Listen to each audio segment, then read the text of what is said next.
Hello, friends, and welcome back to Stories About Entitled People. Let's start with the story of the visitor who really didn't want to pay the labor costs. But before we begin, don't forget to subscribe to our channel if you're new here and turn on notifications so you don't miss a new video every single day. Here we go. I'm not paying for that. Remove it immediately. I work in a computer repair shop that also does computer upgrades. Our labor fees are 15 minutes per 30-minute minimum of 1 hour, so minimum $30 for labor. This is in addition to any price of parts and such. A few weeks ago, I had a customer come in who wanted to upgrade the RAM in his computer from 2 gigabytes to 4 gigabytes. I quoted him for the price for parts and labor. He agreed, signed the liability waiver, and told him it'd be ready tomorrow. Had a large queue of other computers to work on. Fast forward to the next day, he shows up, I tell him his total. I'll be me, he'll be CS for cheapskate. CS, what's this extra $30 for? Me, that's the labor cost for installation. I explained it yesterday while giving you the quote. I'm not paying $30 for you to press a few buttons. Take out the new stuff. I'm taking my business somewhere else, where they don't charge outrageous fees. For those not in computer repair, that's a totally reasonable labor fee. Me, a bit peeved at this point.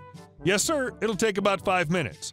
So I proceed to remove the 2x2 gigabyte RAM sticks and grab his old 2x1 gigabyte sticks from our temporary storage, close up the case, and head out to face him.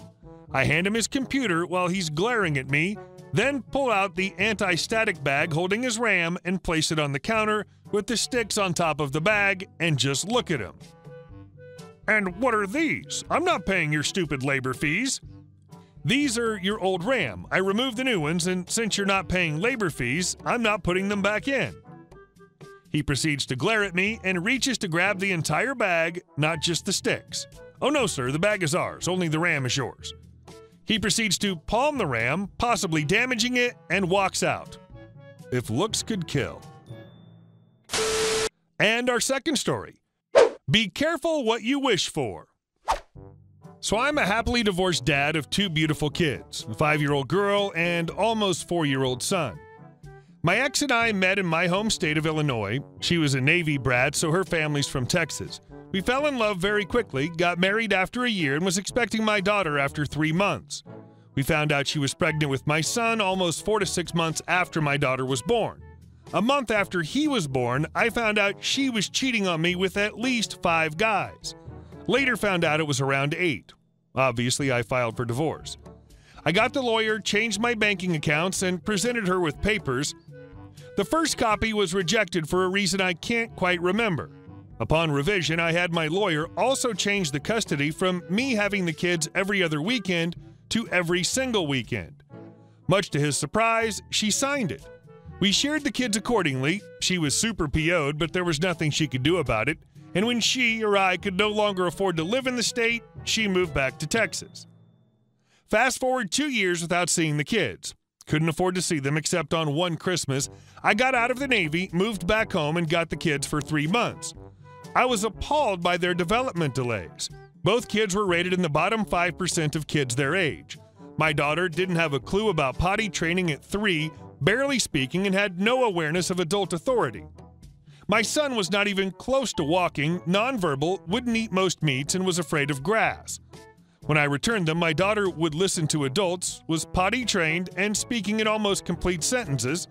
My son was walking, saying some words, hand signals, and eating a variety of different foods.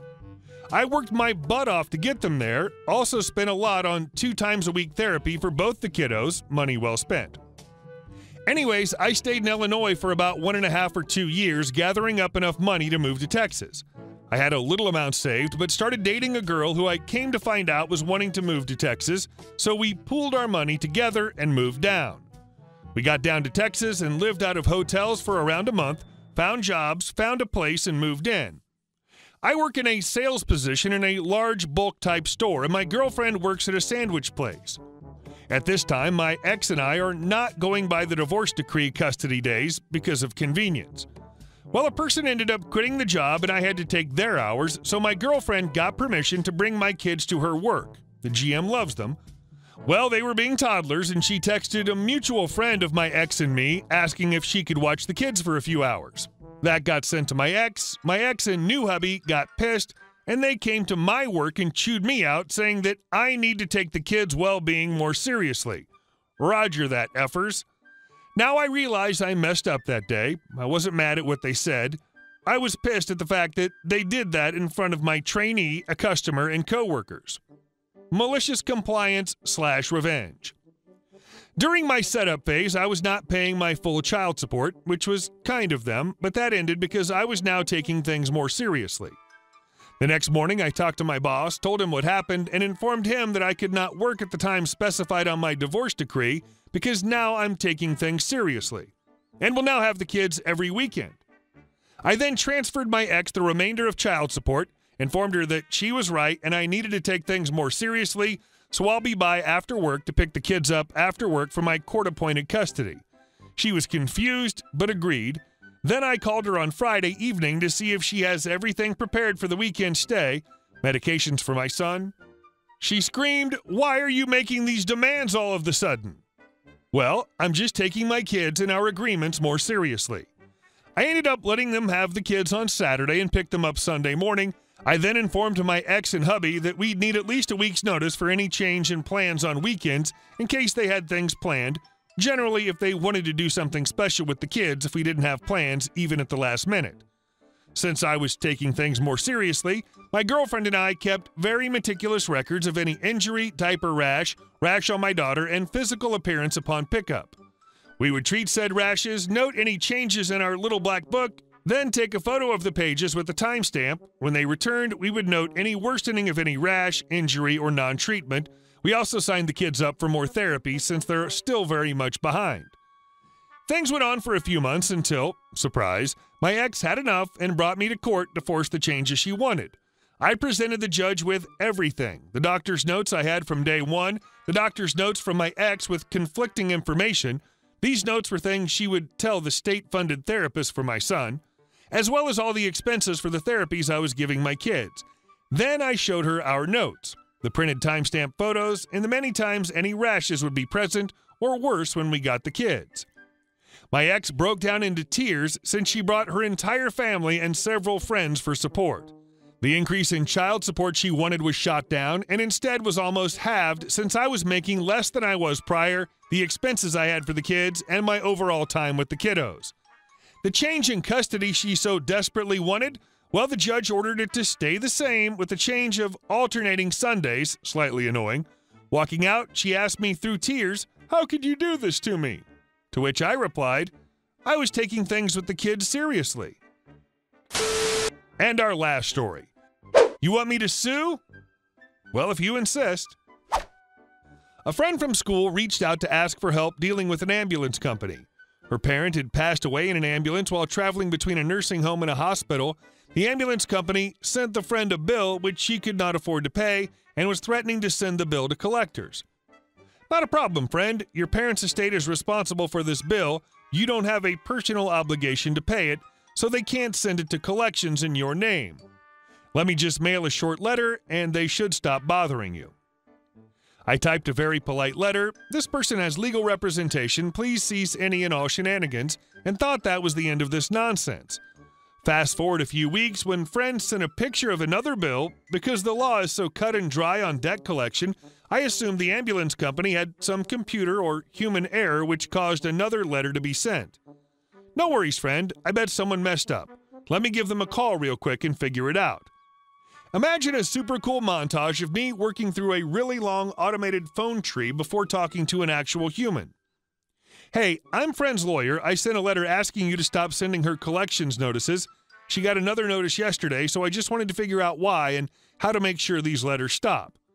Surely this will be a quick call, and we can all have a laugh about whatever error occurred, I think. Well, stop sending bills when she pays. But that's pretty illegal for, like, a lot of reasons. I can think of 3 right off the top of my head. So instead of me getting all riled up and starting a lawsuit, can you just be cool? Pretty please? It's not illegal. Try to sue us if you want our lawyers to explain it to you. She made me say the phrase that I hate more than any other phrase in the world. May I speak to your manager, please? Nope, I am the manager, and also more familiar with FDCPA than you. What we're doing is perfectly legal. Tell your friend to pay. So the FDCPA, Federal Debt Collection Practices Act, sets out certain rules for what debt collectors can or cannot do. But some states, like Texas, shockingly I know, has stronger rules which protect debtors.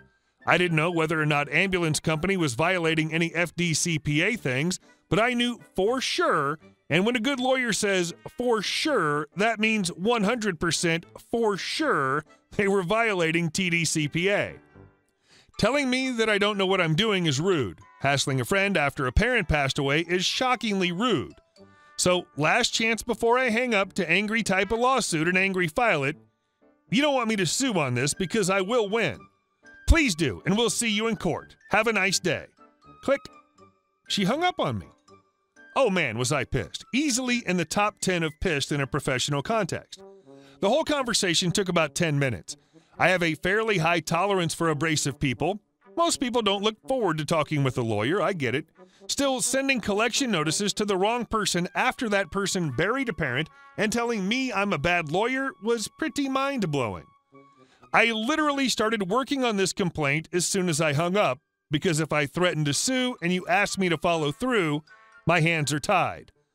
After I filed and the company was served, presumably followed by an actual lawyer reading the complaint and thinking, oh wow, we effed up here, a very apologetic lawyer called and we reached an agreement to settle, which included an apology to friend.